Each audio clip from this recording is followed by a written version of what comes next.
Nah, perlu saudara ketahui, saudara, bahwa sebetulnya kalau orang-orang reform itu boleh dikatakan semua, saya maksudkan ahli teologi penafsir reform ya, itu boleh dikatakan semua menentang bahwa bahasa roh itu masih ada.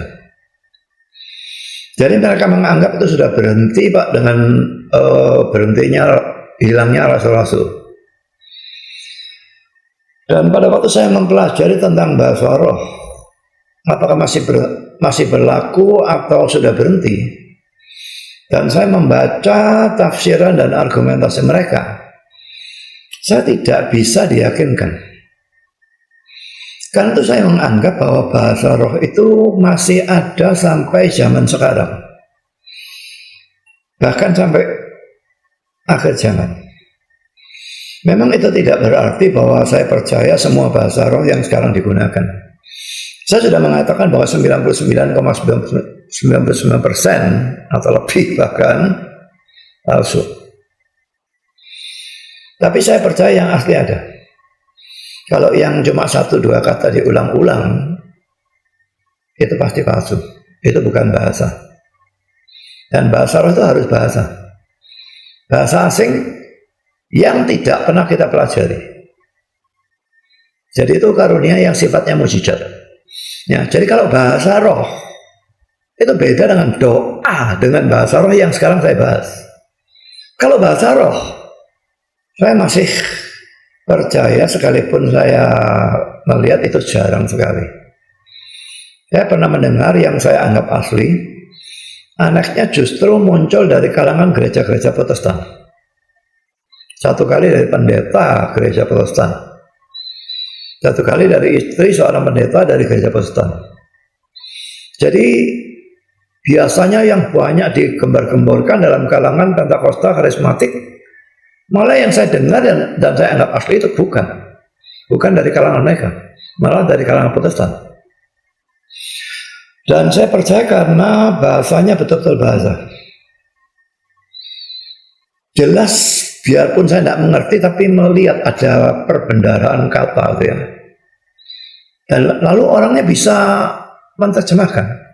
Dan pada waktu yang menerjemahkan, penerjemahannya itu saya mengerti dan saya tahu ini ditujukan kepada saya, terang-terangan ditujukan kepada saya. Dan benar.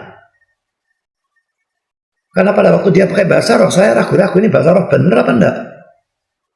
Lalu orangnya mengatakan kamu tidak percaya. Tahu dari mana dia? Oke saudara, bahasa roh saya percaya. Sekalipun jarang. Tapi doa dengan bahasa roh itu yang saya ingin tekankan atau bahas pada hari ini. Ya, jadi ini doa yang salah. Yang keenam, doa dengan bahasa roh. Mari kita melihat ayat ini ya. Saya tidak berminat melakukan eksposisi ayat ini, tapi dari ayat ini kelihatan jelas bahwa doa dengan bahasa roh itu disalahkan oleh Paulus ya. 1 Korintus 14 ayat 14 dan 15a.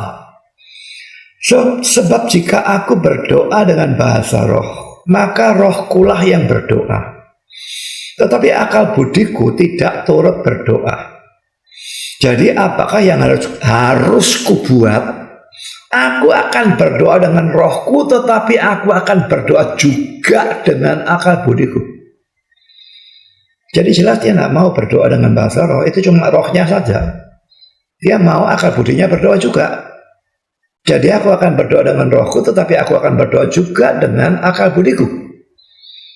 Jadi saya percaya bahwa bahasa roh itu ada, tetapi saya sama sekali tidak percaya dengan doa dengan bahasa roh. Kalau ini doa dengan bahasa roh, ayat ini jelas melarang hal itu. Dalam seluruh 1 Korintus 14, Paulus merendahkan karunia bahasa roh dibandingkan dengan karunia bernubuat. Kalau tidak percaya omongan saya, baca sendiri. Seluruhnya dalam satu kali bacaan, jangan comot-comot ayat.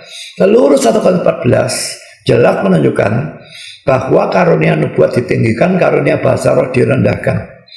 Dan itu kontras dengan gereja-gereja Pentakosta karismatik zaman sekarang di mana karunia bahasa roh dianggap sebagai karunia yang tertinggi, bukti orang itu penuh roh dan sebagainya, sehingga semua pada kepingin punya karunia bahasa roh. Saya menganggap karunia bahasa roh itu karunia terendah.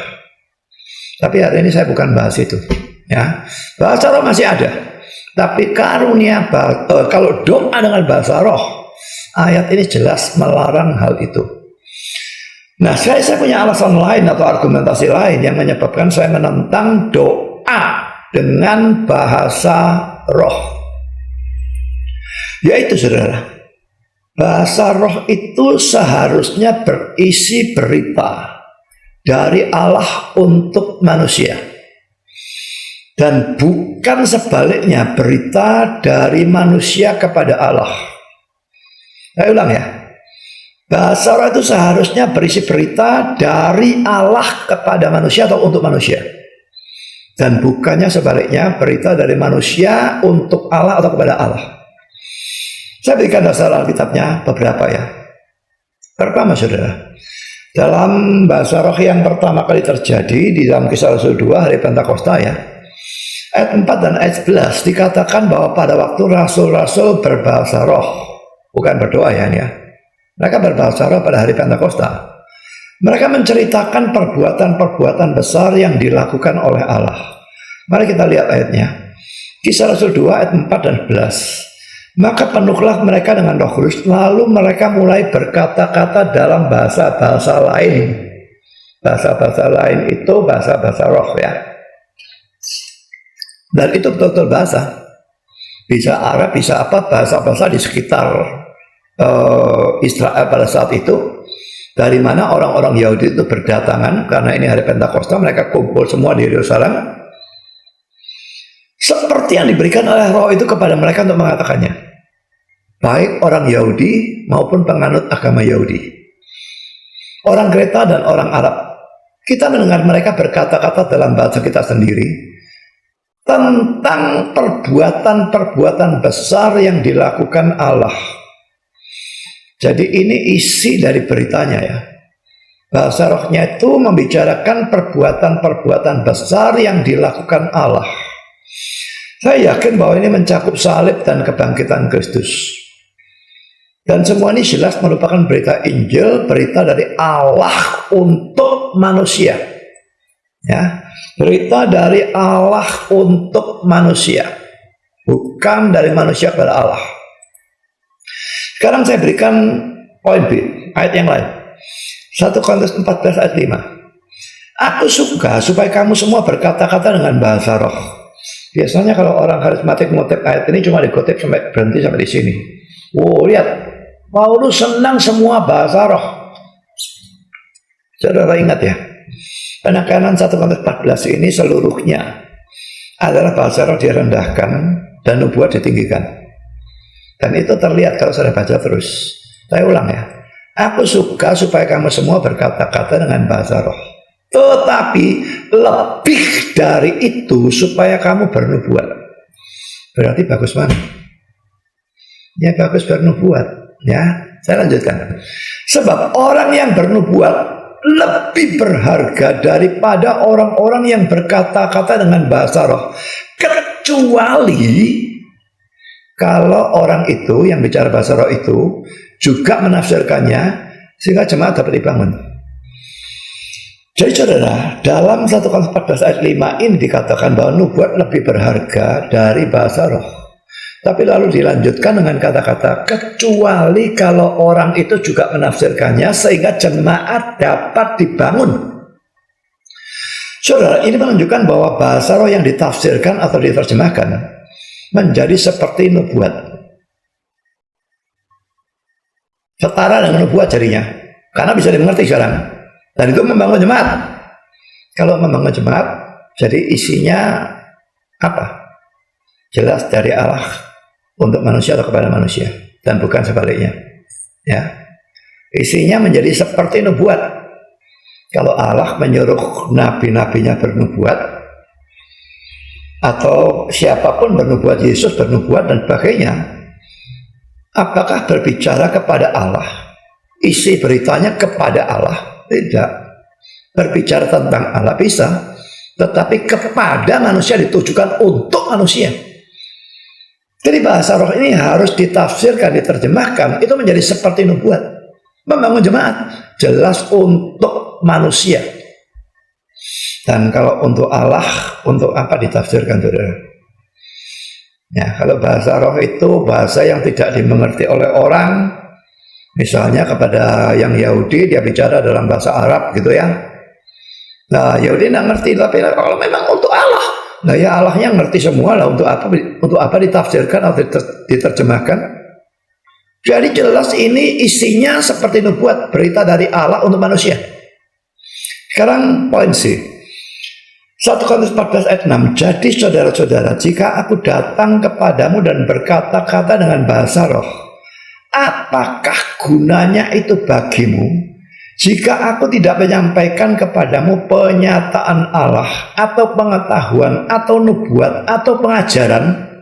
Perhatikan ya, ada 4 istilah ya, penyataan Allah, pengetahuan, nubuat, pengajaran. Semua ini arahnya dari Allah ke manusia ya.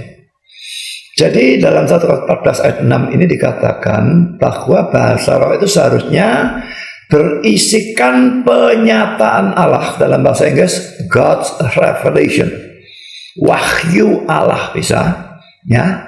Lalu pengetahuan, jelas pengetahuan rohani, lalu nubuat, lalu pengajaran. Kalau tidak, itu tidak ada gunanya. Semua hal-hal itu jelas berisikan berita dari Allah untuk manusia. Sekarang poin D, 1 Korintus 14 ayat 13, 27, 28 menunjukkan bahwa bahasa roh ini memang bukan doa ya, tapi bahasa roh biasa saja, harus disertai penafsiran atau penerjemahan. Memang kalau secara pribadi orang bahasa roh ini tidak perlu ya, tapi konteksnya di sini mereka bahasa roh di dalam satu persekutuan atau kebaktian, pokoknya kumpul orang banyak. Mari kita baca saudara, ayat 13, 27, 28. Karena itu siapa yang berkata-kata dengan bahasa roh, ia harus berdoa supaya kepadanya diberikan juga karunia untuk menafsirkannya.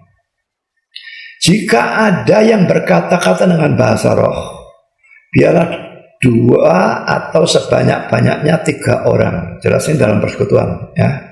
Kalau sendirian bagaimana 2 atau 3 ya. Maksimum ya 3 itu ya. 2 boleh, maksimum 3, lalu seorang demi seorang, lalu dan harus ada seorang lain untuk menafsirkannya. Jadi saudara, hukum bahasa roh pada waktu itu digunakan dalam suatu persekutuan atau ibadah, pokoknya orang banyak. Pertama, jumlah yang berbahasa roh itu 2 atau maksimum 3. 1 boleh, 2 boleh, 3 maksimum. 4 melanggar arti ini sudah, apalagi lebih dari 4. Lalu rumus kedua atau hukum kedua, harus bergantian seorang demi seorang, tidak boleh barengan. Dan rumus ketiga, harus ada orang lain yang menafsirkannya atau menerjemahkannya.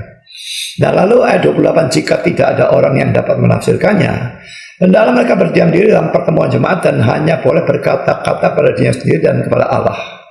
Jadi harus dilakukan hanya secara pribadi saja, tapi dalam persekutuan tidak boleh. Nah sekarang dalam gereja-gereja karismatik 3 hukum ini dilanggar, tidak karu-karuan. Mereka berbicara puluhan orang, ratusan orang, ribuan orang, bahasa roh semua, dan berbarengan, bukan seorang demi seorang, dan tidak ada yang menafsirkan. Ini konyol. Dan kalau ditanya, diserang, mereka bilang, oh bahasa rohnya yang zaman itu lain dengan yang zaman sekarang. Lain itu lo buktikan kalau lain. Kata yang digunakan itu dimanapun dalam Alkitab untuk bahasa roh, itu adalah glosa.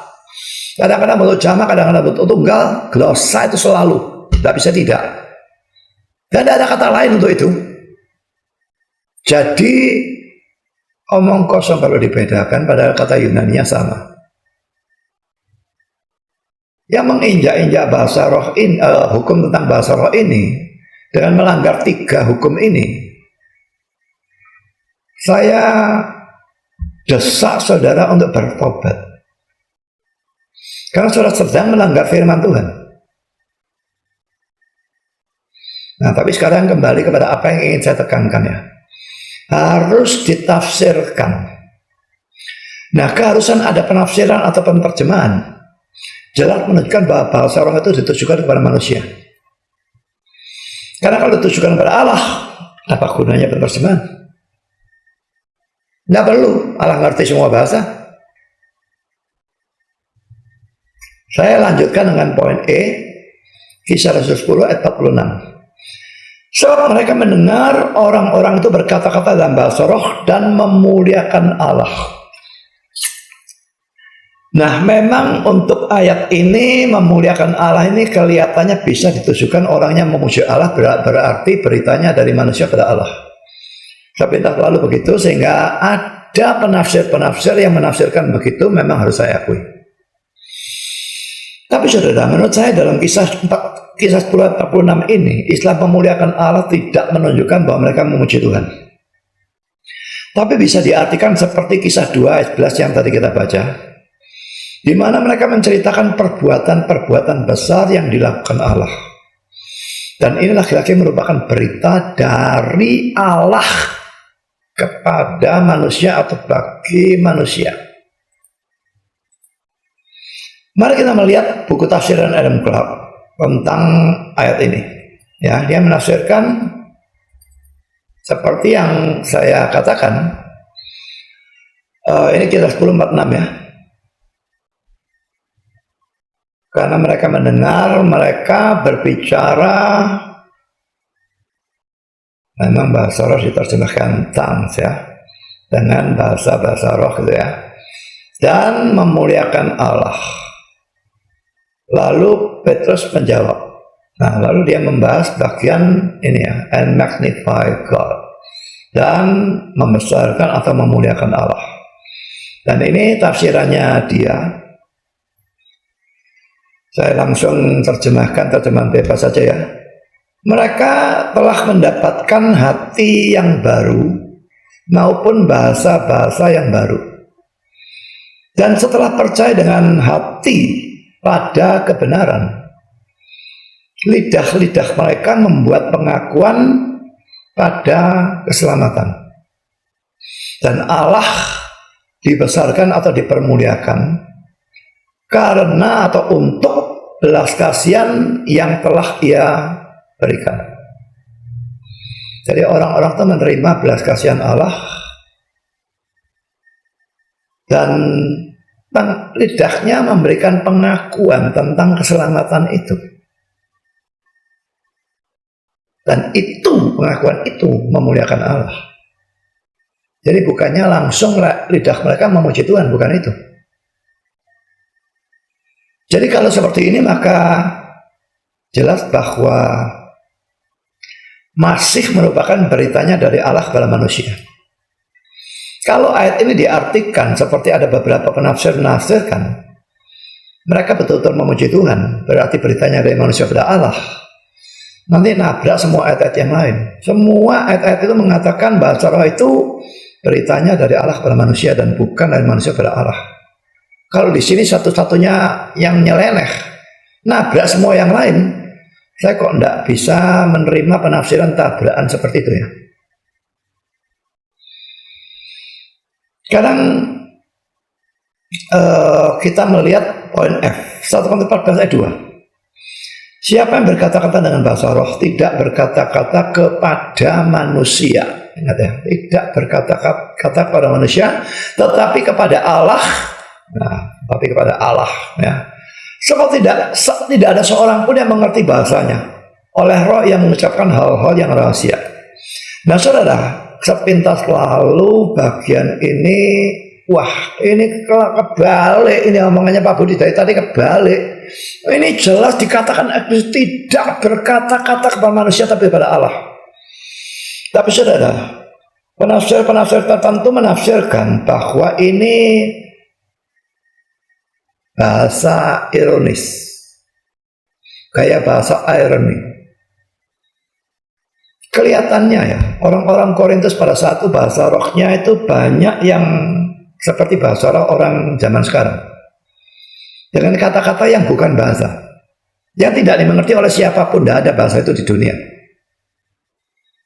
Nah, maka ini kayak disindir. Kamu tidak ngomong pada manusia, tapi ngomong pada Allah. Allah tok yang ngerti bahasamu, atau bahkan Allah tidak ngerti bahasamu. Ya, sebab tidak ada seorang pun yang mengerti bahasanya oleh roh yang mengucapkan hal-hal yang rahasia. Nah, sekarang saudara, ini seringkali digunakan oleh orang-orang karismatik. Oleh roh yang mengucapkan hal-hal yang rahasia. Makanya kamu tidak ngerti. Siapa lama itu tidak apa-apa, itu rahasia. Tidak ada yang ngerti, itu memang rahasia kok. Nanti dulu saudara ya. Sekalipun kata-kata hal-hal yang rahasia ini sering ditafsirkan seperti itu, sebagai hal-hal yang tidak dimengerti siapapun. Tapi pertanyaannya, apakah memang begitu arti dari kata rahasia itu? Kata rahasia ini dalam bahasa Inggris diterjemahkan misteri. Mari kita lihat 1 Korintus 14 ayat 2. Ini ya. Ini misteri dalam King James, ya. Lalu RSV juga terjemahkan misteri untuk jamak. Ini NIV misteri, jadi semua misteri. Kalau King James bersorot, keluar bahasa Yunaninya mysterion, ya. Jadi kata rahasia ini dalam bahasa Inggris diterjemahkan misteri, cuma bentuk jamak. Dan dalam bahasa Yunani digunakan kata Yunani mysterion. Nah saudara, dalam perjanjian baru ini, kata Yunani mysterion itu hanya dipakai dalam ayat-ayat di bawah ini, data lain. Ya, ini saya berikan semua. Tapi tidak saya ajak untuk bacakan semua karena terlalu banyak ya. Tapi saya berikan semua. Matius 13 ayat 11, Markus 4 ayat 11 dan Lukas 8 ayat 10, ini 3 ayat ini paralel. Lalu Roma 11:25 dan Roma 16:25. Lalu 1 Korintus 2 ayat 7, 4 ayat 1, 13 ayat 2, 14 ayat 2, 15 ayat 51. Lalu Efesus 1 ayat 9, Efesus 3 ayat 3 dan sampai 5, atau 3 dan 4, saya tidak tahu 4-nya ada tanda ya. 3 dan 5 itu pasti 9. Lalu Efesus 5:32 dan Efesus 6 ayat 11. Lalu Kolose 1 ayat 26 sampai 27. Lalu Kolose 2 ayat 2 dan Kolose 4 ayat 3. Lalu 2 Tesalonika 2 ayat 7. Lalu 1 Timotius 3 9 dan 16. Lalu Wahyu 1 ayat 20. Wahyu 10 ayat 7 dan Wahyu 17 ayat 5 sampai 7. Nah saudara, baca semua ayat itu dan periksa apa arti dari kata rahasia. Terjemahan Indonesia tetap rahasia, bahasa Inggrisnya misteri, Yunaninya mysterion. Dari saudara baca saja saya bisa melihat apakah artinya memang sesuatu yang tidak dimengerti siapapun. Nanti akan saya bacakan beberapa ya, tapi sementara saya beritahu. Dengan 2 Tesalonika 2 ayat 7 sebagai perkecualian, jelas semua ayat-ayat yang lain menunjukkan bahwa kata rahasia itu tidak berarti sesuatu yang tidak diketahui oleh siapapun, tidak dimengerti oleh siapapun. Ya, jadi ini ya, sesuatu yang rahasia itu bukanlah sesuatu yang tersembunyi yang tidak diketahui orang sama sekali. Bukan itu. Kedua, rahasia itu adalah kebenaran Allah atau Injil yang dulunya tersembunyi, dulu. Zaman PL dan sebagainya tersembunyi. Tapi yang sekarang pada zaman PB sudah dinyatakan oleh Allah.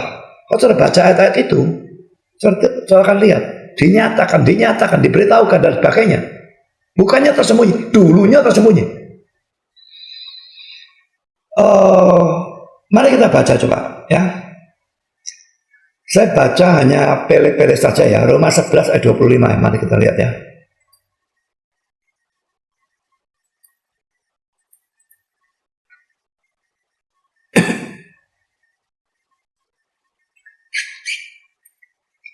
Sebab saudara-saudara, supaya kamu jangan menganggap dirimu pandai Aku mau agar kamu mengetahui rahasia ini. Mengetahui rahasia ya berarti bukan rahasia loh. Paulusnya mau agar kamu mengetahui rahasia ini. Apa rahasia itu?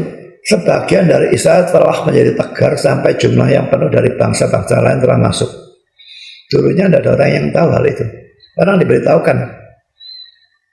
Tuhan memang sengaja tegarkan Israel. Kan penginjilan pertama-tama untuk Israel. Sengaja ditegarkan.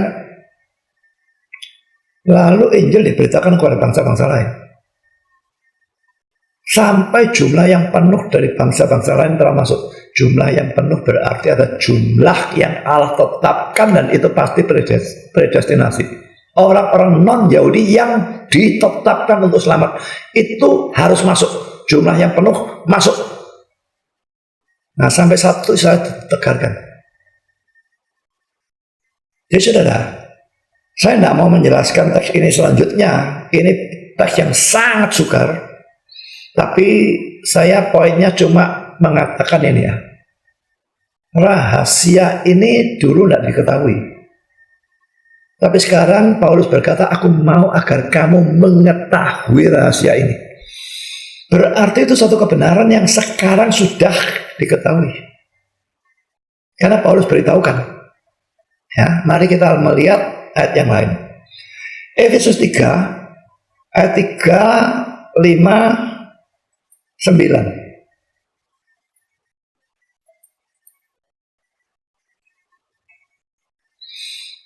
3, 4, 5 tentunya ya, karena rahasia juga keluar di sini.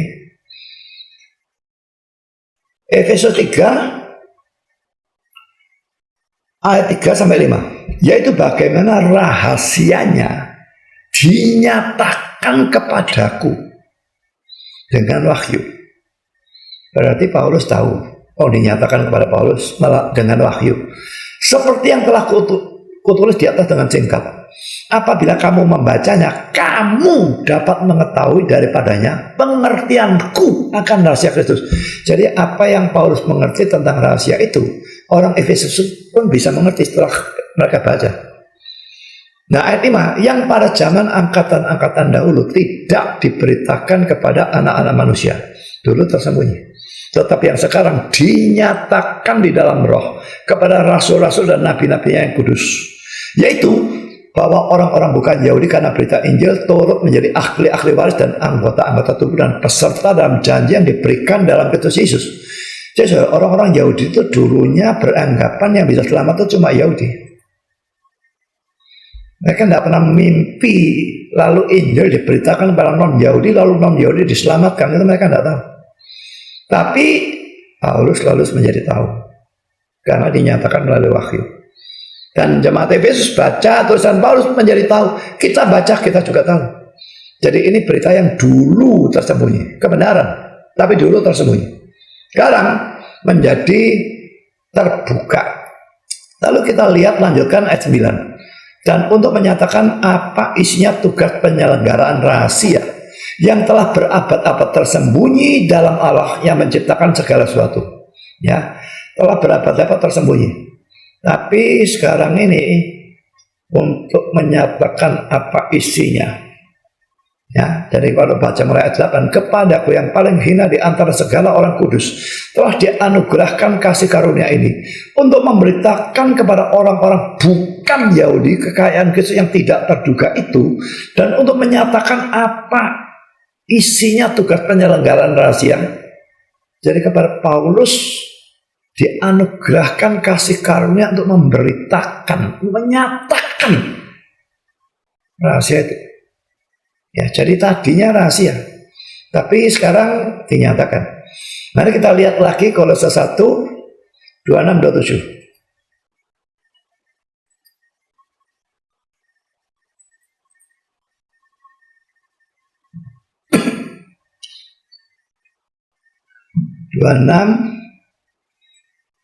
Saya baca mulai 25 saja ya, tapi penekanannya pada 26-27 ya.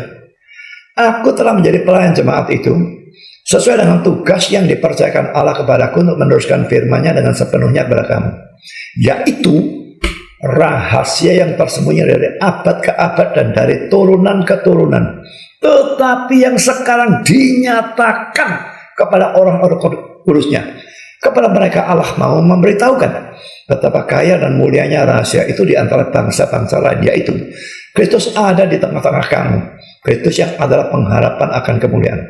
Dia sudah dulunya lama sekali disembunyikan, tapi sekarang dinyatakan kepada orang-orang kudusnya. Ya, jadi ini sudah cukup banyak saya kira ya. Yang lain sudah bisa baca sendiri, saya kira tidak ada persoalan. Tapi saya tadi mengatakan ada perkecualian, yaitu 2 Tesalonika 2 ayat 7. Perkecualian ini pun bukan perkecualian bagaimana ya, tapi memang agak berbeda dengan ayat-ayat yang lain. Tapi mari kita baca ya, 2 Tesalonika 2 ayat 7. Ini bicara tentang sang antikristus dan pekerjaan dia ya. Saya baca mulai ayat 6. Dan sekarang kamu tahu apa yang menahan dia. Orang Tesalonika mungkin tahu, tapi kita bingung apa yang menahan dia ya. Sehingga ia baru akan menyatakan diri pada waktu yang telah ditentukan baginya. Jadi sang antikristus ditahan. Tapi apa yang menahan itu kita tidak terlalu tahu. Mungkin Tuhan sendiri, mungkin pemerintah atau apapun, saya tidak tahu. Ya, karena ditahan, dia baru akan menyatakan diri pada waktu yang telah ditentukan baginya. Ada saat yang ditentukan oleh Allah. Saat itu baru sang antikristusnya itu betul-betul keluar. Ya. Nah, sekarang lanjut ya. Karena secara rahasia kedurhakaan telah mulai bekerja. Tapi sekarang masih ada yang menahan. Kalau yang menahannya itu telah disingkirkan, pada waktu itulah si pendurhaka baru akan menyatakan dirinya. Nah, ini full ya. Tetapi Tuhan Yesus akan membunuhnya dengan nafas mulutnya dan sebagainya. Nah, saudara, secara rahasia kedurhakaan telah mulai bekerja. Dia tidak bisa bekerja full. Bekerja secara rahasia sang antikristusnya ya. Saudara, sebetulnya apakah di sini secara rahasia itu betul-betul tidak diketahui siapapun sama sekali? Masa kita orang-orang Kristen tidak tahu pekerjaan sang antikristus diam-diam itu? Sebetulnya semua kesesatan. Mengapa gereja sekarang banyak penyesatan? Nah, orang yang tidak ngerti Alkitab memang tidak ngerti mana sesat, mana tidak sesat, mereka tidak tahu. Tapi orang yang ngerti Alkitab tahu, saudara.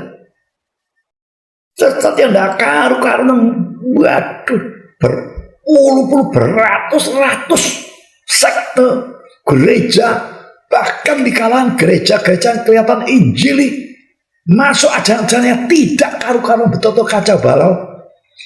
Kalau itu bukan pekerjaan sang antikristus, pekerjaan siapa? Jadi saudara, rahasia ini di sini nih diam-diam. Ya, secara diam-diam kedurhakaan telah mulai bekerja. Emang ditahan, tidak leluasa dia. Nanti keluar, gitu ya. Jadi ini bukan berarti sama sekali tidak ada orang tahu sebetulnya. Jadi biarpun ayat ini saya perkecualikan, tapi di sini kata rahasia itu tetap tidak bisa diartikan sesuatu yang sama sekali tidak bisa dimengerti orang. Ya, bukan sesuatu yang tersembunyi yang tidak diketahui, tidak dimengerti orang, sama sekali tidak ada orang yang tahu, itu tidak mungkin. Ya, tapi pada umumnya berarti kebenaran Allah atau Injil yang dulunya tersembunyi, tapi sekarang sudah dinyatakan oleh Allah. Nah, kalau kita sudah tahu kata rahasia itu penggunaannya dalam Alkitab, ini semua ya, semua misterion dalam Alkitab saya berikan di sini. Nah, kalau kita sudah tahu artinya itu seperti itu, nah sekarang kita gunakan dalam menafsirkan 1 Korintus 14 ayat 2. Jelas bahwa dalam 1 Korintus 14 ayat 2 kata rahasia itu tidak berarti bahwa itu adalah bahasa malaikat yang tidak dimengerti oleh seorang pun, atau syawala-wala atau tidak tahu apa saja kata-kata yang tidak dimengerti ya, tapi sudah menunjuk pada kebenaran ilahi atau Injil. Tadinya tersembunyi, sekarang dinyatakan, tapi pokoknya kebenaran ilahi atau Injil. Nah sekarang saudara, kalau itu kebenaran ilahi atau Injil, berarti berita dari Allah kepada manusia atau dari manusia kepada Allah.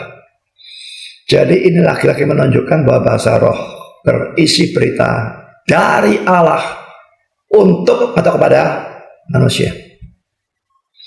Sekarang kesimpulan.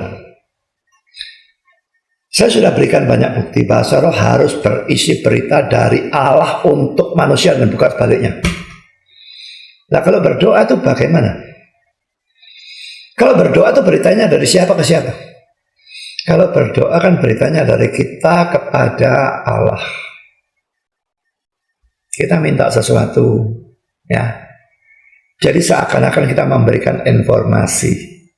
Beritanya dari kita kepada Allah. Memang Allah sudah tahu karena Dia Maha tahu. Tapi tetap beritanya dari kita kepada Allah. Karena itu ada orang yang misalnya doa dalam satu gereja gitu ya, dan dia pikir dia mau nginjil dalam doa. Lalu dalam doa itu disimpangkan, dia beritakan Injil. Ini tidak benar, saudara. Berdoa itu beritanya dari manusia kepada Allah. Nah, kalau dilakukan seperti itu, beritanya dari manusia kepada manusia jadinya. Berdoa itu berita dari manusia kepada Allah. Jangan diselewengkan lalu bicara kepada manusia.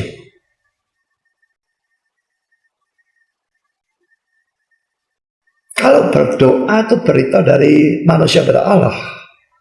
Padahal bahasa roh itu berita dari Allah kepada manusia. Sekarang mungkinkah berdoa dalam bahasa roh? Jadi saudara, jelas bahwa berdoa dalam bahasa roh itu nonsens. Itu istilah yang kontradiksi. Karena berdoa itu beritanya dari manusia pada Allah. Sedangkan bahasa roh itu beritanya dari Allah kepada manusia. Dua itu digabungkan, apa-apaan itu. Karena itu saudara, saya percaya bahasa roh yang asli masih ada sekalipun sangat jarang. Tapi kalau sudah pendeta atau chairman atau orang Kristen manapun, saya tidak peduli siapapun, berdoa dalam bahasa roh, bagi saya itu bohong, nonsens. Dan banyak ya, pendeta mau mulai doa ngomong siapa lah, ini mau ngomong sama Allah, sudah bahasa rohnya palsu. Kalaupun asli itu tidak cocok. Mau ngomong sama Allah kok pakai bahasa roh? Jadi saudara, ini hal yang keenam yang merupakan doa yang salah. Berdoa dalam bahasa roh. Bertobatlah saudara kalau saudara sering melakukan ini. Saudara sedang melakukan sesuatu kegilaan yang tidak ada dalam Alkitab. Berdoa dalam bahasa biasa. Di samping kalau saudara berdoa dalam bahasa roh, nah ya apalagi dengan cewek-lawat dan sebagainya, saudara tidak tahu artinya. Saudara tidak tahu apakah itu memuji Tuhan atau mencaci maki Tuhan atau memuja Tuhan, saudara tidak tahu. Kalau itu suatu permintaan, nanti pada waktu dikabulkan, saudara tidak tahu dikabulkan, kan saudara tidak tahu saudara minta apa kok. Jadi berdoa dalam bahasa itu suatu kegilaan. Beritanya dari manusia pada Allah, seharusnya dari Allah pada manusia. Bahasa roh memungkinkan sejati biarpun jarang. Berdoa dalam bahasa roh 100% palsu. Semoga bisa menjadi berkat. Thank you for the happiness